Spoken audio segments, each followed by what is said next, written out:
देखिए अगला सवाल जो आपके सामने है वो कहता है मानव नेत्र पर बना प्रतिबिंब कैसा होता है। तो मानव नेत्र पर बना प्रतिबिंब जो होता है वह उल्टा होता है और वास्तविक होता है। मानव नेत्र में उत्तल लेंस होता है, मानव नेत्र में उत्तल लेंस होता है। सबको समझ में आ गई। अब अगला सवाल है, अगला सवाल कहता है कि पृथ्वी का कुल कितना जल मीठे पानी का भंडार है। लगभग 2.5%। 2.5% मीठे जल का जल भंडार है, मतलब कि बाकी सारा पानी नमकीन है। कैसा है? नमकीन है, यानी हम लोग के पास जो पानी है वह सारे खारे पानी के रूप में है, यानी नमकीन है, समुद्री जल जो होता है। अगला सवाल है दूध की शुद्धता किससे मापी जाती है। बच्चों बहुत आसान सवाल है। दूध की शुद्धता हम लोग लैक्टोमीटर से मापते हैं। दूध की शुद्धता लैक्टोमीटर से मापते हैं। अब दूध का रंग जो होता है वो उजला होता है। दूध का रंग कैसा होता है? उजला। किसके कारण? केसीन के कारण। किसके कारण? केसीन के कारण दूध का रंग उजला होता है, केसीन के कारण। अब दूध के प्रोटीन को पचाने वाले एंजाइम को क्या कहते हैं? नहीं, दूध के अंदर रंग जो होता है व्हाइट वह केसीन के कारण होता है, लेकिन दूध को पचाने वाले प्रोटीन को हम लोग कहते हैं रेनिन प्रोटीन। कौन बोलते हैं बच्चों? रेनिन। ठीक है ना, उस एंजाइम का नाम क्या है? Renin enzyme. दूध के प्रोटीन को पचाने वाले क्या बोलते हैं? Renin enzyme. दूध का रंग कभी पीला भी हो जाता है बच्चों। दूध का रंग पीला होता है वो किसके कारण? कैरोटीन के कारण। किसके कारण? दूध का रंग पीला होता है कैरोटीन के कारण। दूध का रंग पीला होता है कैरोटीन के कारण। दूध का रंग उजला होता है केसीन के कारण। दूध को पचाने वाले प्रोटीन को रेनिन प्रोटीन कहते हैं। कौन सा प्रोटीन? Rennin protein. अगला सवाल है कि ध्वनि या शोरगुल को मापने के लिए किसका उपयोग करते हैं बच्चों? डेसिबल में। किसमें उपयोग करते हैं? डेसिबल में। शोरगुल को किसमें मापते हैं? डेसिबल में। शोरगुल को किसमें मापते हैं? डेसिबल में। ऐसे ध्वनि का ऐसा ही मात्रा क्या होता है? ध्वनि का ऐसा ही मात्रा होता है हर्ट्ज। क्या होता है? हर्ट्ज। ध्वनि का ऐसा मात्रा क्या होता है? हर्ट्ज। Hertz hertz hertz. ध्वनि का ऐसा ही मात्रा क्या होता है? Hertz, HZ। अगला सवाल है बायोगैस में मुख्यतः क्या होता है बच्चों? बायोगैस का मुख्यतः कौन होता है? मीथेन। लेकिन एलपीजी का मुख्य अवयव क्या होता है? ब्यूटेन। क्या होता है बच्चों? ब्यूटेन। याद रखेंगे कि बायोगैस को मुख्य अवयव होता है कौन सा? मीथेन होता है CH4, लेकिन एलपीजी का मुख्य अवयव होता है ब्यूटेन, जिसका फार्मूला क्या होगा? C4H10। कितना होगा? C4H10। कितना होगा फार्मूला? C4H10। क्या होगा बच्चों? ब्यूटेन होगा।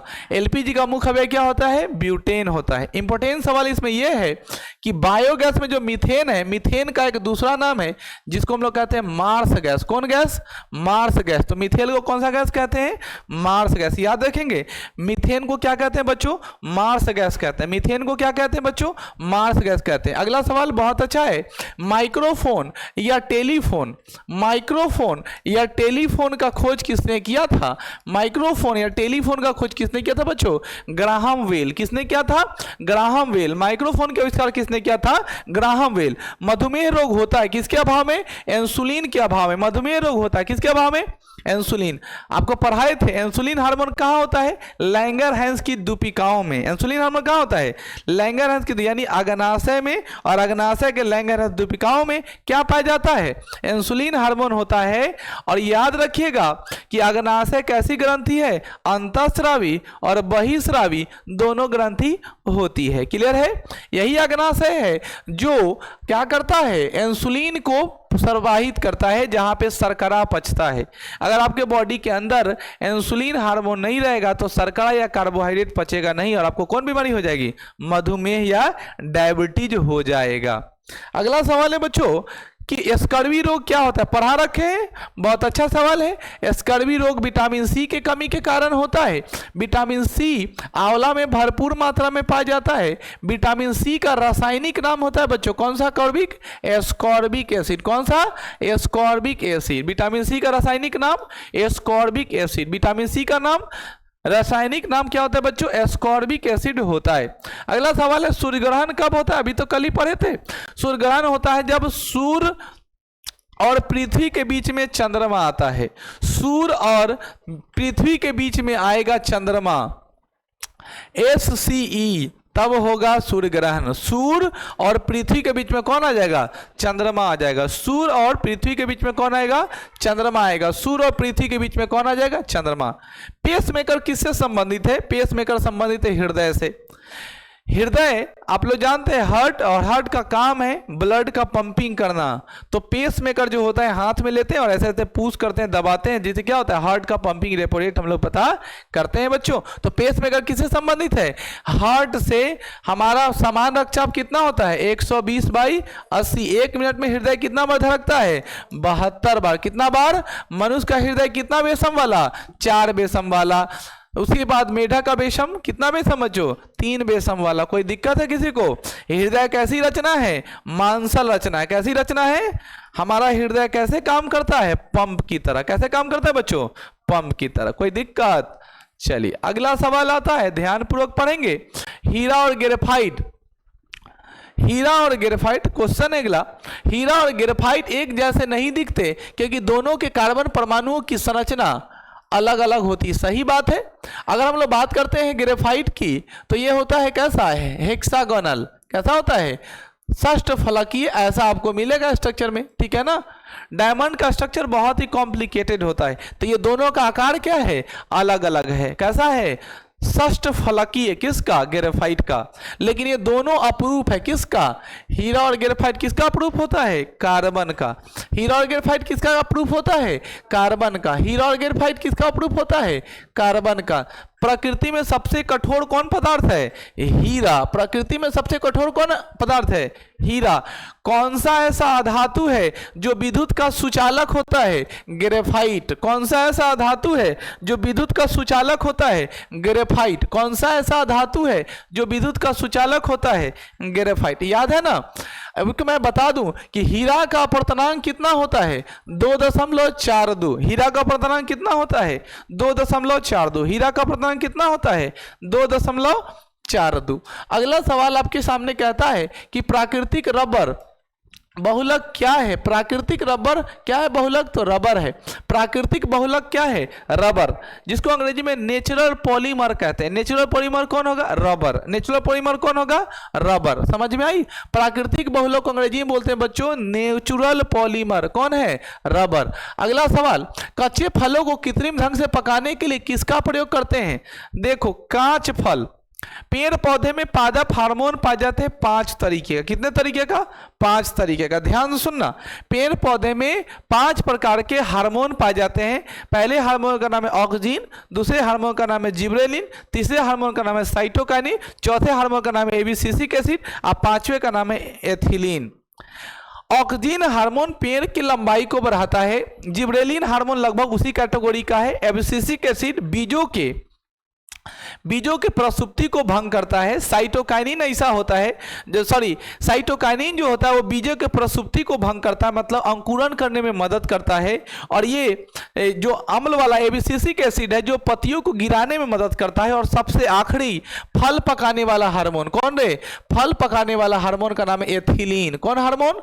एथिलीन। लेकिन यहां पे बोला है कि ये प्राकृतिक रूप से, कौन रूप से? प्राकृतिक रूप से। उसी का ये दूसरा नाम कौन है? एसिटिलीन। याद रखिएगा, जो कार्बाइट में पाया जाता है। किसमें पाया जाता है? कार्बाइट में। कार्बाइट को रख देते हैं, धुआं लगता है, गैस लगती है, पक जाता है। पहले हम लोग लबनी में बड़का जगह भूसा भर के हमें फूंकते थे, तब अंदर पक जाता था धुआं से। पकाए ऐसा गड्ढा खोद के। गांव का भी अलग जिंदगी है, वो भौकाल कहते हैं, ठीक है ना। गांव का अपना भौकाल। बड़का चाहिए वो लबनी में क्या भर देना है? भूसा, और में रख के मुंह से फूकना है, अंदर वाला पूरा पार्ट क्या हो जाएगा? केला। 1-2 दिन में पक जाएगा। तो कृत्रिम ढंग से हम लोग एथिलीन कार्बाइट नहीं मंगाते थे। लेकिन अब क्या है, हम लोग जहर खाने के लिए पूरा बेचैन है, एसिटिलीन गैस मार लेते हैं। हमको लगता है कभी कल विज्ञान आकर के ना हम लोग का जिंदगी बड़ा खराब कर दिया। खैर आगे बढ़ते हैं। अगला सवाल है, विद्युत चुंबक बनाने के लिए सबसे अधिक क्या होता है बच्चों? मृदु लोहा। चुंबक कितने तरह के? चुंबक 2 प्रकार के। कितने तरह के? क्षण चुंबक और नाल चुंबक। चुंबक कितने प्रकार के? 2 प्रकार के, क्षण चुंबक और नाल चुंबक। अगला सवाल, मस्तिष्क और मेरुरज्जु को ढकने वाली झिल्लियों में सूजन आ जाती है, कौन सा रोग होता है? देखो, मस्तिष्क से झिल्लियों में सूजन आ जाता है, उस सूजन को बोलते हैं मेनिंजाइटिस। क्या बोलते हैं? मेनिंजाइटिस। दिमाग नहीं काम करेगा, माथा झंझना जा रहा है, ठीक है ना। माथा झंझना जा रहा है, ज्यादा सूजन महिलाओं को हो जाता है मेनिंजाइटिस रोग। मानसिक रूप से बीमार को मेनिंजाइटिस कहते हैं, जिसमें दिमाग जो है वह क्या होता है, मस्तिष्क का मेरुरज्जु ढकने वाली झिल्लियां जो है वो उसमें सूजन आ जाएगा, मेनिंजाइटिस धलिया। द्रव्यमान का ऐसा मात्रा क्या होता है, किलोग्राम। सबको पता है कितने आधारी राशि है बच्चों, 7। कितने आधारी राशियां हैं, 7। उस 7 आधारी राशि में से पहला ही आधारी राशियां है, क्या नाम है, द्रव्यमान। और द्रव्यमान का ऐसा मात्रा क्या होता है, किलोग्राम। उसके अलावा क्या होता है, समय। समय का मात्रा क्या होता है, सेकेंड। उसी तरह हम लोग लंबाई का मात्रक लेते हैं, क्या होता है, मीटर। उसी प्रकार तापमान का क्या होता है, केल्विन। उसी तरह किसका मेजर करते हैं, ज्योति तीव्रता का, कैंडेला लेते हैं। पदार्थ का परिमाण का क्या होता है, मोल होता है, ठीक है ना। तो इसी तरह हम 7 बेसिक यूनिट को जानते हैं। अगला सवाल है, पौधों में और जीवों में स्थान वितरण के अध्ययन को क्या कहते हैं। देखो, पौधों और जीवों में स्थान वितरण को, पौधों और जीवों में स्थान वितरण के अध्ययन को बायोजियोग्राफी कहते हैं। पौधों और जीवों में स्थान वितरण को बायोजियोग्राफी कहते हैं। पौधों और जीवों में स्थान वितरण को बायोजियोग्राफी कहते हैं। अगला सवाल है, क्षेत्रफल कौन राशि है बच्चों, पढ़ा दिया हूं, जिसमें वो और बॉन आए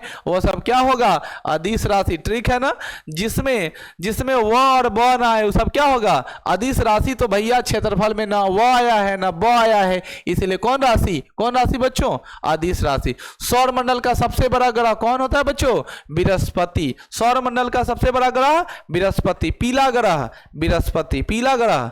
सबसे ज्यादा उपग्रहों वाला ग्रह बृहस्पति, सबसे ज्यादा उपग्रहों वाला ग्रह। किस ग्रह का सबसे बड़ा उपग्रह है, बृहस्पति का। सबसे बड़ा उपग्रह का क्या नाम है, ज्ञानीमीड। कौन मीड रे, ज्ञानीमीड। कौन मीड, ज्ञानीमीड। ज्ञानी का नाम सुने हो तो लोग, ज्ञानीमीड, ज्ञानीमीड, ज्ञानीमीड, ज्ञानीमीड। कोई रिश्तेदार में भी आदमी का नाम हो जाता है ज्ञानी। आगे बढ़ो। अस्थियों का अध्ययन क्या कहलाता है, अस्थियों का अध्ययन कहलाता है ऑस्टियोलॉजी।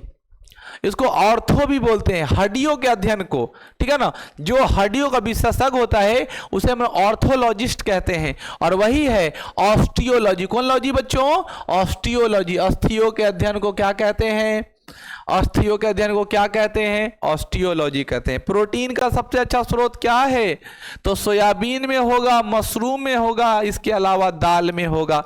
ऑप्शन के अनुसार देख लीजिएगा किसमें, सोयाबीन में, मशरूम में, ठीक है ना, और किसमें, दाल में। उसके अलावा राजमा में भी हो सकता है प्रोटीन की भरपूर मात्रा, ठीक है ना। उसके अलावा मांस में भी होता है प्रोटीन की मात्रा, तो ऑप्शन के अनुसार देख लीजिएगा। लेकिन सबसे ज्यादा प्रोटीन का मुख्य स्रोत दाल ही है, दाल, सोयाबीन, मशरूम, ठीक है ना। चली चीन से सोयाबीन, याद है ना, ठीक है ना। चाइना से कहाँ आया है सोयाबीन, चीन का सोयाबीन कहाँ से खोज किए बच्चों, चाइना से लाए हैं। चीन की उत्पत्ति, सॉरी, सोयाबीन की उत्पत्ति कहाँ से हुई है, सोयाबीन की उत्पत्ति हुई है चाइना से। ध्वनि तरंगे की यात्रा नहीं कर सकती निर्वात में, कभी भी साउंड निर्वात में नहीं हो सकता, क्योंकि ध्यान से सुनिएगा, ये बात बहुत इंपॉर्टेंट है कि हमारी आवाज आपकी आवाज तक जाए, इसके लिए माध्यम की आवश्यकता है, ठीक है ना। वो झूठा बात होता है कि कोई आदमी कहता है कि हम आपके दिल के धड़कन को सुनते हैं, ठीक है ना।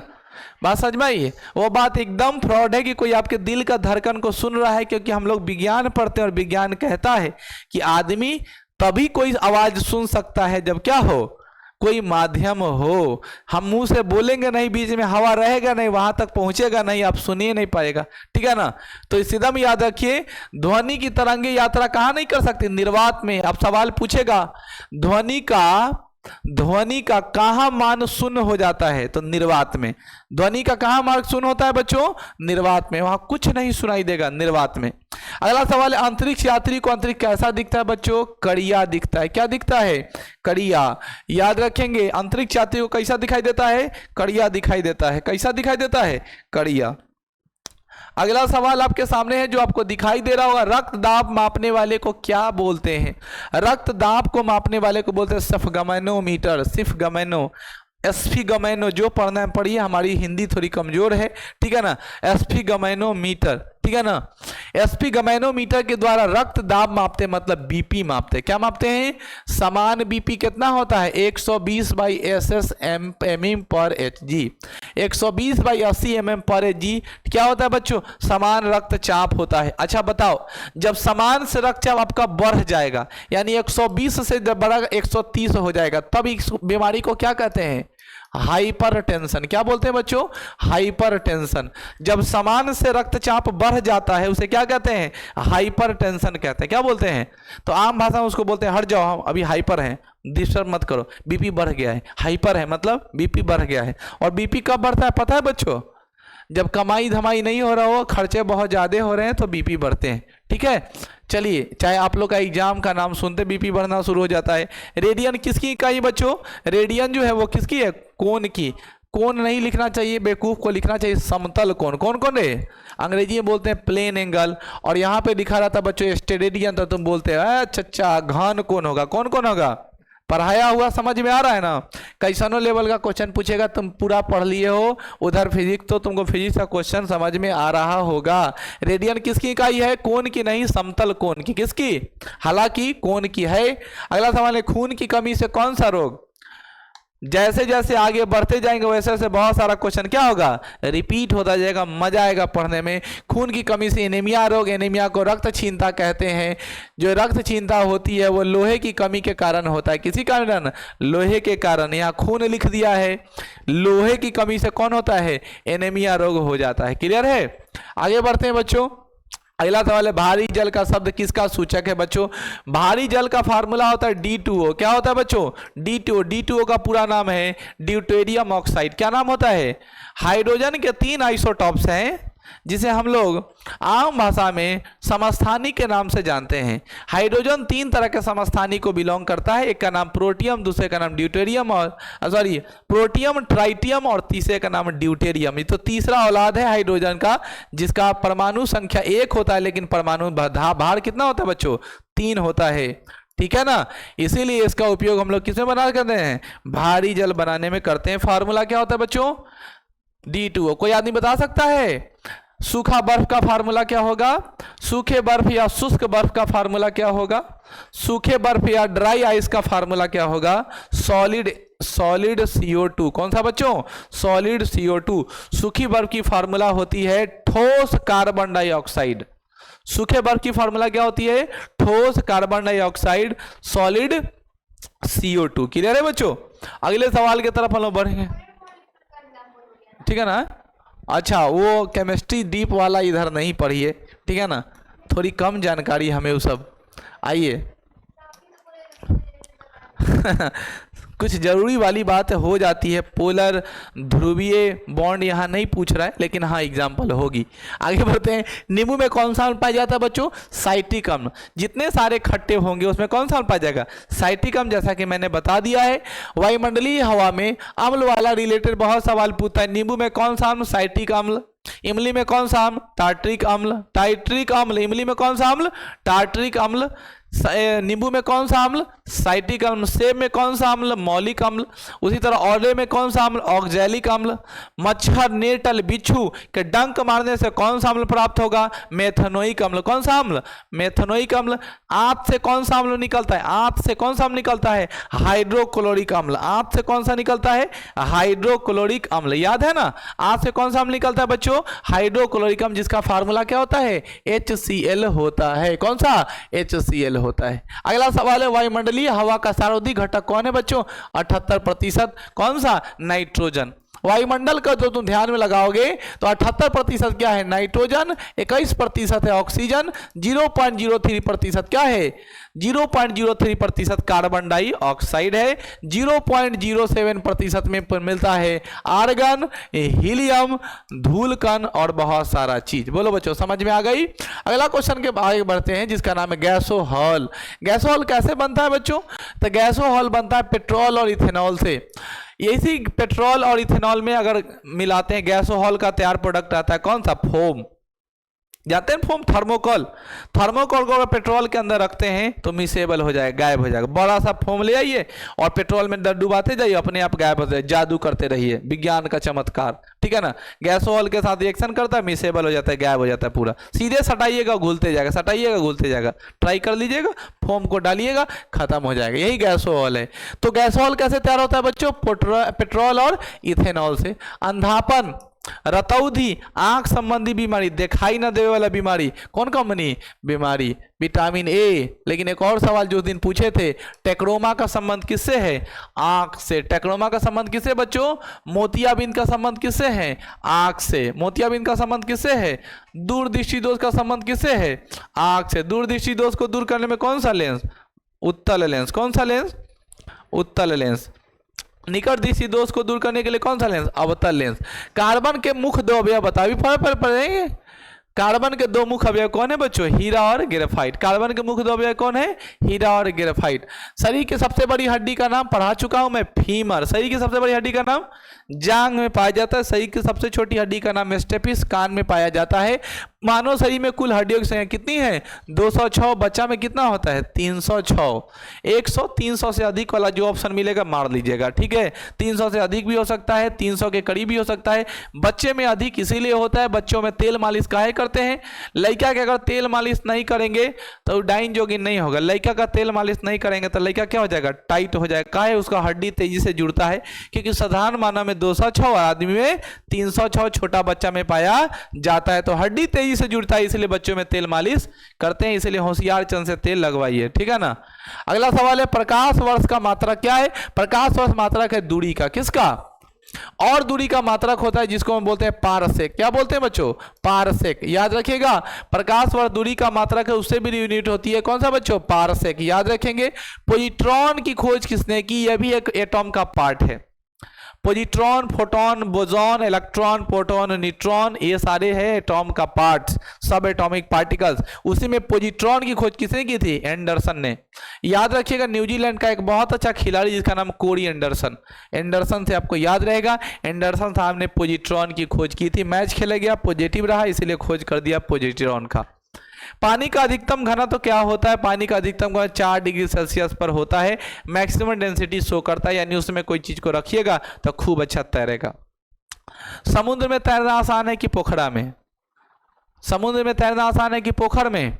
आमतौर पर जवाब होगा पोखर। जवाब आंसर होना क्या चाहिए, समुद्र, क्योंकि समुद्र का पानी का घनत्व क्या होता है, ज़्यादा होता है, नमकीन होता है। इसीलिए आप उसमें जाइएगा, डूबिएगा नहीं, डेंसिटी ज़्यादा है, आप वहाँ पर आराम से तैरने लगिएगा, ठीक है। इसीलिए कहते हैं इंटरटेनमेंट फिल्म देखा करिए, फिल्म भी तो थोड़ा देखिए। देखते हैं कुत्ता दौड़ने लगता है।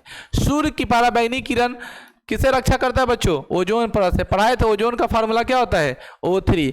अल्ट्रावायलेट रे को हम लोग पराबैंगनी किरण कहते हैं। सूर्य से निकलने वाली हानिकारक पराबैंगनी किरणों से रक्षा कौन करता है, ओजोन परत। याद रखें, सूर्य से हमें ऊर्जा प्राप्त होती है कौन संलयन द्वारा, नाभिकीय संलयन द्वारा। कौन कौन जुड़ता है, हाइड्रोजन और हीलियम, नाभिकीय संलयन के द्वारा।